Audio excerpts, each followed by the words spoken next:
Getting back into this late 1966 non-reverb Princeton. Let's call it late in 66. It's got a date of the 47th week. It's got a 66 power transformer. And I'm not entirely sure about the 67, which seems to be on the output. Anyway, a few things that I did not mention or had not seen in yesterday's video because, like I said in that video, I was looking at it with you guys, just an overview, and I was not looking up close. So, some things I found after that. There's a hairline crack in this solder joint right here, where the two metal surfaces are touching. The solder is adhering to this one, but has cracked away from this one. The resistor is still going through and is just barely hanging on, so it is making contact, but is on the verge of breaking. So let's flow some fresh solder in that joint and see if we can do it with the camera here. Heating up before I bring solder to it.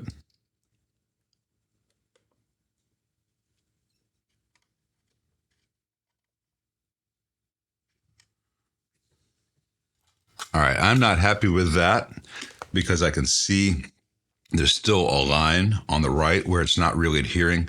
Sometimes the old metal surfaces get a little bit of corrosion, a little bit of dirt on them, and then they don't want to take solder. So I'm going to move the camera out of the way, remove that solder, clean those bits of metal, and then reflow it, and then I'll put the camera back.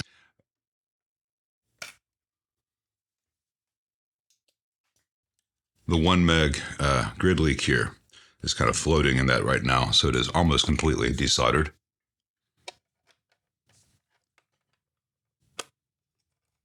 Got a new issue, which is not too uncommon on these. When the brass control is installed, things can shift, and there's just a little bit of a tight squeeze here and there. Sometimes I've got to go back and loosen everything and reposition things. Sometimes, especially on a chassis which has suffered any bends over the years, I'll have to go in and reopen these holes. In this case, the proper fix is to remove all the knobs, and we will loosen and then retighten the nuts holding them in place so that I can slightly reposition the brass panel, allowing the jacks to go back in place properly without any squeeze. Because when the brass and the steel of the chassis are not aligned, then you can damage the threads on the bushings of the jacks. Sorry if I sound disjointed. I'm trying to think about what I'm doing, do it, and think about what to say. These pots weren't all the way tight anyway, so these knobs would have been coming off later in this video. Anyway, when I went to check that all the pots were tight, we're just doing it a little bit ahead of schedule. There you go. You can see that 1 meg lead coming out of the middle of the junction and going down. That is just not accepting solder for some reason. And I could, right now, I'll probably try to get some solder on there, but I'm going to take these apart and I'm going to get the old solder off again. Actually, I'm going to get some of the new solder off again and clean that area right there beneath that resistor. And here's the problem area. You see that tarnish? It's not wanting to solder. I don't think that lead has ever been soldered. I think it's been floating around there since 1966. So what I'm going to do is I'm going to bend it up. Sorry, I need to bring this closer to my eyes so I can see it. I've bent it up straight like that. And now I can clean both the lead and that surface where I want solder to flow. So I'm using this just to gently get away any dirt and corrosion. And I'm going to use this straight razor to kind of burnish the wire, the lead of that resistor. Sorry, I'm using a straight razor. I need to be able to see it so it's up close to me. I'm using a little bit on the metal surface as well. So now that will all, or should all, take solder. Let's test that by tinning this before we put it back together.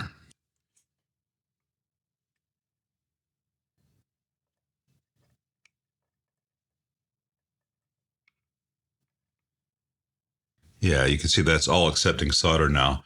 Now I want to get some of the excess solder off here and here. Just leave 2 cleaned and tinned surfaces. All right, that is a much better place to start from. So I'm going to put this one back first. And because of what we did by loosening up all the pots, we should be able to get this in without forcing anything. All right, that goes right in place. I want to turn it so that this wire is sticking straight out to the left, so the jack will be in this orientation. It's just finger tight, but that's enough for now. That way I can adjust it a little bit as necessary to get the next one to line up. And so from experience, I'm going to point this wire, this lead back a little bit, so that when I take this and line it up, I should be able just to sneak up there and get them to line up. Success. Or it will be once everything's tight. Getting this one to go through the holes is a bit tricky.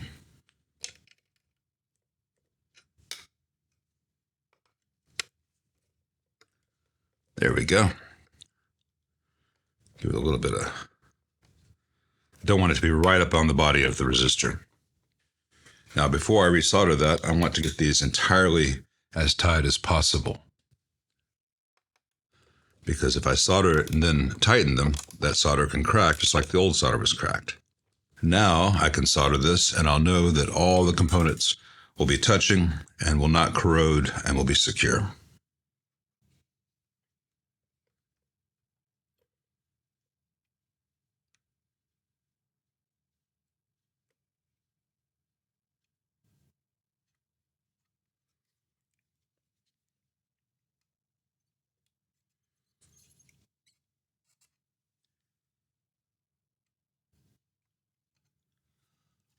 Viola.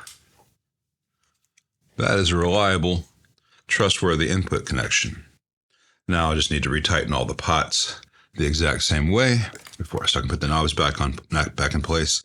Actually, no, I'm going to do one other thing first. As all of these make ground to the chassis through their mechanical connections, take this opportunity to clean the brass panel where they connect and to clean the mating surfaces of the pots.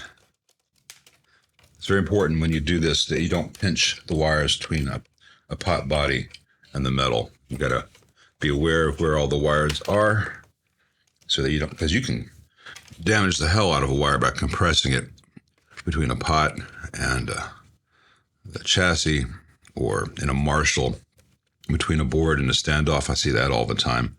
Wires are just crimped flat, and people wonder why the boards don't sit right, and they just keep on tightening. The next thing I missed in yesterday's cursory inspection, though I found it shortly after stopping recording because I had to move the camera out of the way to see up close. Look at the electrolytic spilling out of the positive end of this Sprague. The Sprague atom is in the bias circuit, and it's from 2016. And people ask why I don't use Sprague atoms. They have gone way downhill in quality since 2008. They have not gone down in price. They are the most expensive cap on the market of standard caps that use in amps, and the quality is just not there. And the big blue caps that they charge like $15 for, $20 for, are small caps in large blue bodies. Notice that this screw is loose. This screw has been loose. I think it's hitting this wire here, which goes from the positive lead to ground. So when we put this back, we will actually secure the bias circuit. So I've got some bus wire here with a kink at one end. I put this through the hole and bend it over on itself like that. Let's see if I can show you. I'm not going to solder it until it's in place. Let's see if you can see that. Now I've got a nice Vishay 47 microfarad 100 volt here, and there's still some flux there to be cleaned up, but I know I'm about to add some fresh, so I'll do some more at the end. That's just going to go from there to there. Let me get my spacing started. Snake the new bus wire beneath the heater wires so I can get it in place later. Then I'm going to put the screws through both boards at the same time, so the backing board will be held in place. And now that I have those screws in there, I can line them up fairly easily. I've not soldered anything yet. I'm trusting mechanical connections. I'm going to get this to go into the chassis for once.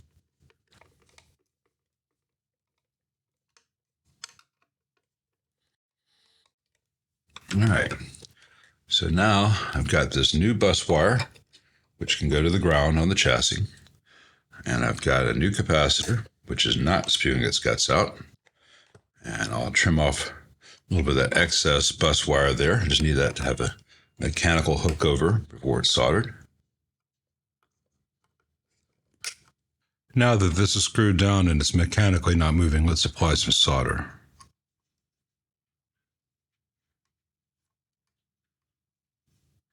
Here is the old bias wire going to this hardware mounted to this nut. Here's the new bias wire. I'm waiting for some new number 8 Kep's nuts to arrive, at which point this will be replaced with a Kep's nut. This will be soldered to the chassis at the same time that I redo the ground here on the power cable. But I'm waiting for some parts to arrive, so that can stay like this for a moment. So this can stay like this for a moment. So here's the bias pot. It's a 10K, just like you'd find in a deluxe reverb.